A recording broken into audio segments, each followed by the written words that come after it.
क्या आपने कभी सोचा है कि हमारी आंखों का रंग, हमारे बालों की बनावट या हमारी पूरी पहचान एक ही चीज़ से तय होती है? वो चीज़ है डीएनए।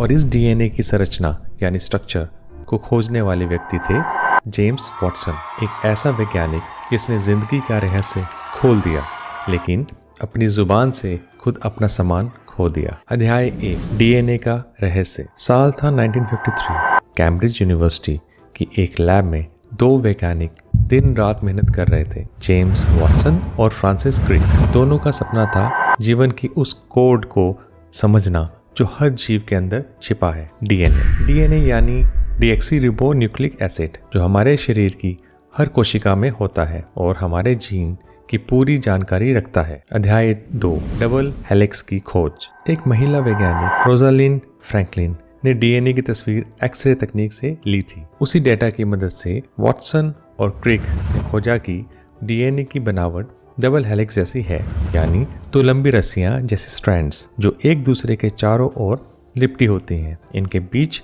4 रासायनिक अक्षर होते हैं, ए, टी, जी और सी, जो जीवन का पूरा कोड बनाते हैं। यही वह खोज थी जिसने पूरी जीवन विज्ञान की दिशा बदल दी। अध्याय 3, नोबेल पुरस्कार और प्रसिद्धि। इस खोज के लिए वॉटसन, क्रिक और मॉरिस विलिंकिस को 1962 का नोबेल पुरस्कार मिला। इस खोज ने चिकित्सा, जेनेटिक्स और बायोटेक्नोलॉजी में क्रांति ला दी। अब वैज्ञानिक ये समझ पाए कि बीमारियां, हेरिडिटी ट्रेट्स और जीवन का विकास डीएनए के कोड से ही नियंत्रित होते हैं। अध्याय 4, विवादों की छाया। 1968 में वॉटसन ने अपनी मशहूर किताब द डबल हेलिक्स लिखी, जो बिकने में बहुत सफल रही लेकिन विवादों में भी घिर गई। किताब में उन्होंने अपनी सहकर्मी रोजालिंड फ्रैंकलिन के बारे में अनुचित टिप्पणियां की और वर्षों बाद वैज्ञानिक समुदाय ने इसे डिस्क्रिमिनेटरी व्यवहार कहा। फिर 2007 में वॉटसन ने एक और विवाद खड़ा कर दिया जब उन्होंने कहा कि अफ्रीकी मूल के लोग बुद्धिमत्ता में कमतर होते हैं। इस बयान के बाद उन्हें कोल्ड स्प्रिंग हार्बर लेबोरेटरी से उनके सभी पदों से हटा दिया गया।